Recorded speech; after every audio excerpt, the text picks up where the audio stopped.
Surviving infidelity. Updated, my 44 male wife, 41 female, was recently contacted by her ex-boyfriend/co-writer, 36 male, and I've grown a bit nervous. Original post. Hello everyone, let me first start by saying that my wife and I are very open, maybe way too open about our past and past partners and all that. She is my second wife.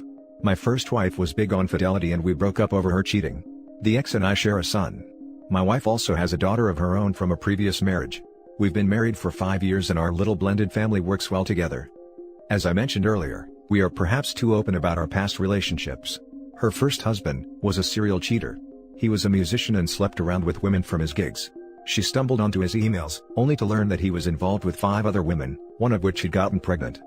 Not wanting their child to grow up in a broken home, she wanted to save the relationship, and reached out to one of her old internet friends for advice. We'll call him Chris. The two had been friends for 7 years up until that point, but had never met. They were writing partners. In fact, before they lost contact, they had been writing a novel together. She tells me that when she reached out for support, he was very kind and had actually been recommending a lot ways to get past infidelity, or what you should speak to attorney about.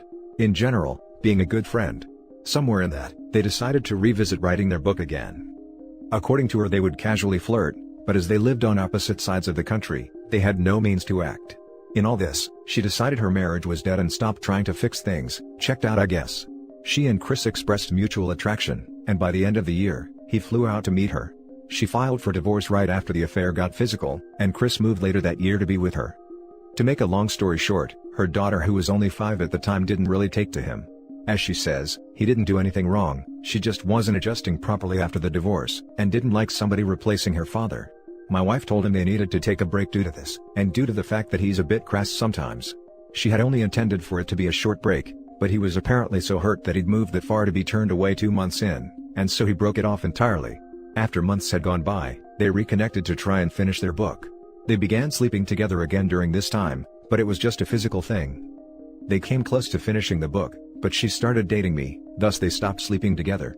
She felt weird about having an ex hanging around once she got in a committed relationship, and so, by her own admission, she stopped returning his emails, which were all book-related, with the same frequency, and stopped working on it on her end so much.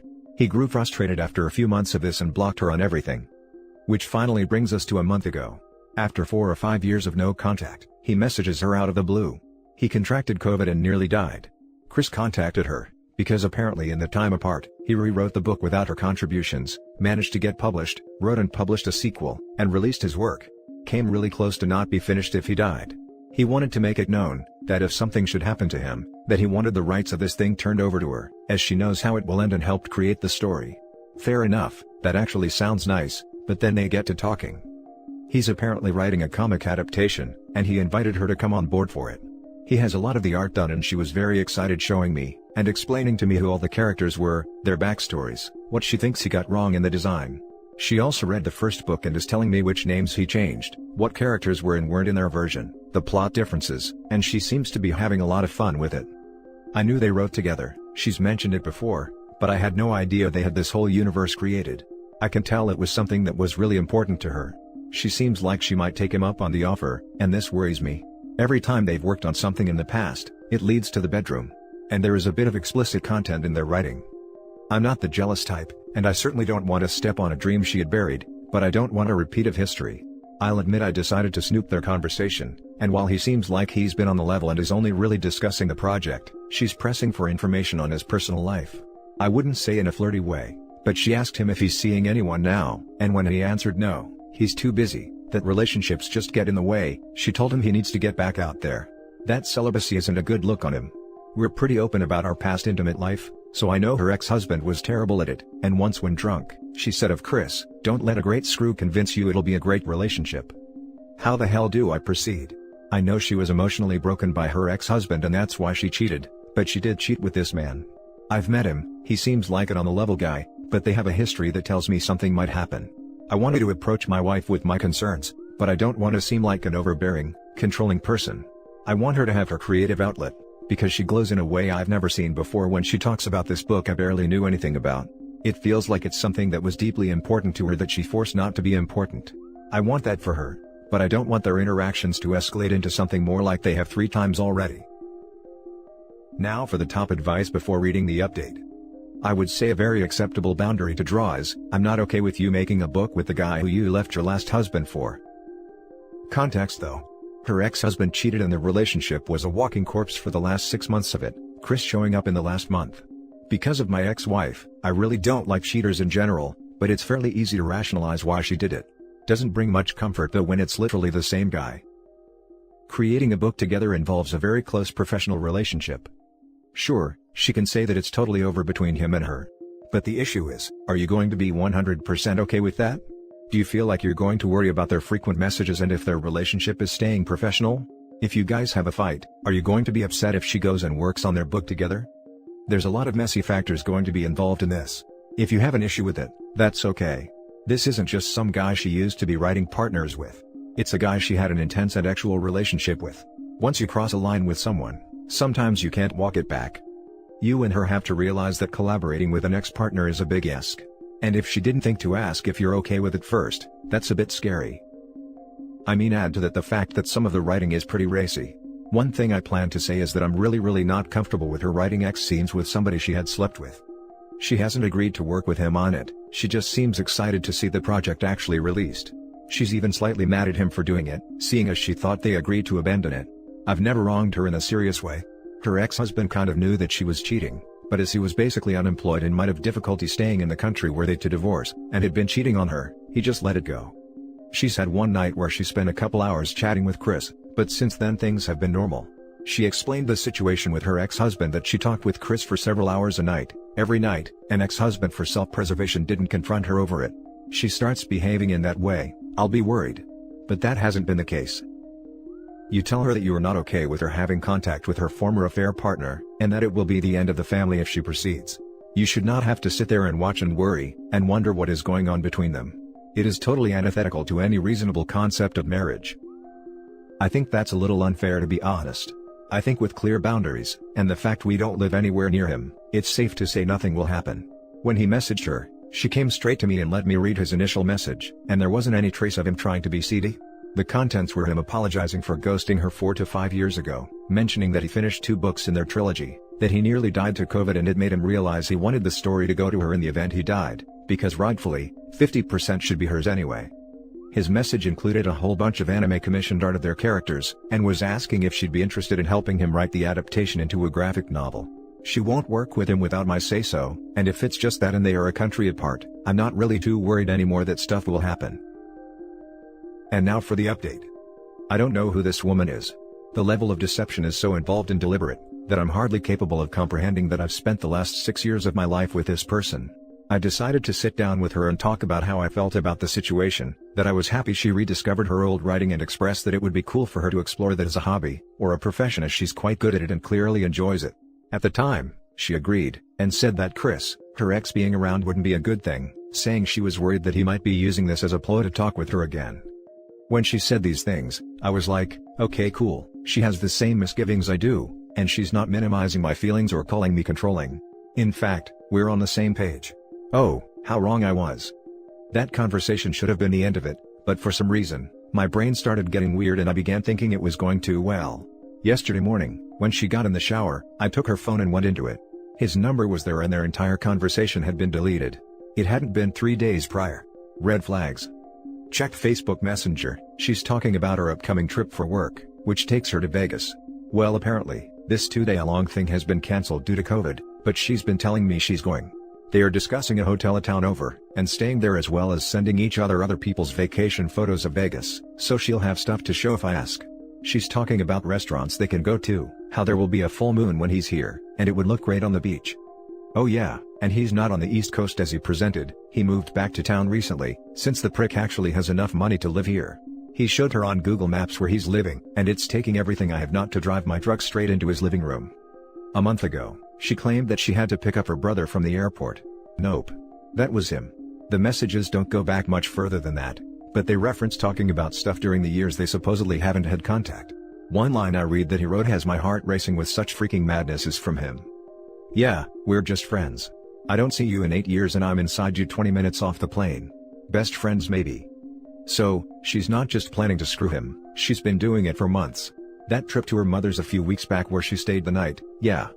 I haven't confronted her yet, but her smile fills me with so much hate now.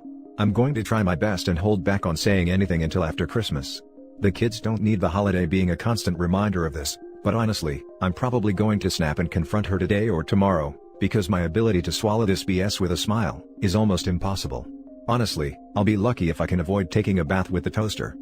I'm losing my mind right now. Now for more advice before the next update. Don't do anything drastic, like bathing with a toaster. Your kids need you. What you should do is get things set up by contacting the best reviewed divorce attorney you can afford today, explaining your situation, asking them what steps to take, and go ahead and file. All the while smiling at her as you pretend everything is fine, like she has been doing to you. Then as soon as your kids go to bed Christmas night after a great day, hand her the papers, tell her you know she's been screwing him, and that you will be telling both your families and all friends. That you hope it was worth it, because she just blew up her entire life and there is no fixing it. Then go stay in the guest room. You want to snap her out of the affair fog? This is how you do it. You just want out? Still the best way to do it. Don't half-ass this. You need to commit to one or the other, but sparing her anything will do nothing but eat you up. Don't protect, career, interpersonal or otherwise, her from her choices.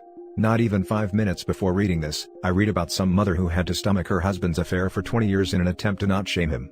She ended up an emotionally constipated shell of her former self, and no one knew why. When you posted about this earlier, I wrote a caveat and I still think it holds true. Not only seek out a divorce lawyer, but seek out a literary lawyer to ask about intellectual property, and it being a part of community assets. You really want to watch them explode? Hit them that you are going to sue for half of the portion of the writing project she contributed. If you used any of her ideas getting the book published while you have been married, she owns a portion, and ergo, you can sue for your half. If you want to watch their love nest catch fire, nothing causes more arguments among creative types than who created what. Can you say Lennon-McCartney? McCartney-Lennon? Hire API and get money shots. Pics, vids, convos, any of their texts, emails, etc. If you can have her served while she and him are in the middle of in flagrante delicto, even better. Time to not play nice. Make copies of everything she has on any collaborative effort, and anything solo she has written/created. It can end up being the gift that keeps on giving. This is the answer. Keep cool and calm. This is not a sprint. Save all the proof, and any proof you have of her lying about it all. Keep things calm and quiet. While she's behind your back cheating, you're behind her back getting the divorce all in order. As soon as you are fully ready, spring the divorce. She doesn't deserve to have any heads up to it coming. If at all possible, during the setup process, try to be the best husband possible. That will make things all the more shocking for her. Now for the second update. I'd like to thank everyone who offered advice when I first posted this yesterday. It helped keep my mind away from darker places and it gave my hands something to do. I've been talking with my brother for support, and have continued to monitor their communications. She noticed me acting different and I told her it was just me having the blues over the anniversary of my aunt's death, which was enough. So, she didn't start realizing I know all I know. I spent 3 hours today in my car outside of a McDonald's, using their Wi-Fi to access her emails, and they're using freaking Yahoo Messenger to communicate. She's on this with her tops out and a ton of pics, all of which I'm saving. Real cute. There's one with her posed with flowers I got her for her birthday. They've been texting since like March. Some select quotes from her. I can't just start talking about the book all the time. I talked about you twice when he and I got together. If I started talking about you in the book a lot now, he's going to think something is up. You need to shave because that stubble is like knives. Almost had to put chapstick on my chin and under my nose. From him, you're getting it right before you leave here. I want him to kiss you after you spent the afternoon swallowing me. Honestly, my compulsion not to beat this man to death is strong. I won't do it, but the fact that he's so purposefully vicious is making me want to wear his teeth as a necklace. Now for closing comments. When I first read your post, I instantly thought, her precious relationship story is full of crap and she's probably the serial cheat. Glad my gut is always right. Their relationship didn't work out because he didn't want to play daddy to her child. That's why she's stringing you along. I'm sorry, and finish her in the courtroom. Her daughter has a mean streak. I know how to deal with it because I've got my own. But in his words, I didn't get this far and live this long for a 6-year-old to tell me what I'm doing with my day. And because of this, he won't take her on full time and I don't want her, so enjoy the gutter, woman. And what about her biological father? Do you have any contact with her ex? Because I truly believe she demonized her ex to look good, because that's the tactic a lot of serial cheats do. I don't believe he was the cheater she painted him out to be. Maybe compare stories and use him as a character witness? Cause she will go nuclear when you lawyer up. All cheats do. He is a cheater. They got into a huge fight around her daughter's birthday because he causally joked about cheating on her, and I heard it from his mouth. It's not a case of either or, they're both just piles of manure. Are you going to confront her at the hotel when they first get there? I'm going to let her go. Once she's there, I'm going to send a mass text to her family and change her password on her social media accounts, just slightly so she can't log on quickly to try and do damage control. After that, I'm going to find out what room she's in and have her called out to see me in the divorce papers. Are you waiting after Christmas or before? Because she doesn't deserve a happy Christmas with a family even if it's for the kids. That's my call, my kids deserve it, and if that means I got to break my teeth with a forced smile, so be it. Things are not going to get any easier from here, I may as well start getting accustomed to pain. Edit 1. I'm gathering info pics and screenshots of her location and speaking with a lawyer tomorrow. Edit 2. I've met with my brother's divorce attorney and we're making plans. I am documenting everything, all texts, her location, where she's claiming to go. I'm confronting her on the 2nd next month after she goes to the hotel with him. I'm making sure I have my ducks in a row, and I'm trying not to ruin Christmas forever for the kids. Edit 3. The wave of self-ending thoughts have passed, and I thank everyone who left kind messages for me, really got me over the hump. And that's it for this video guys. If you have thoughts to share, leave a comment below. Don't forget to hit like and subscribe if you like this content. I'll catch you in the next one. Good day everyone.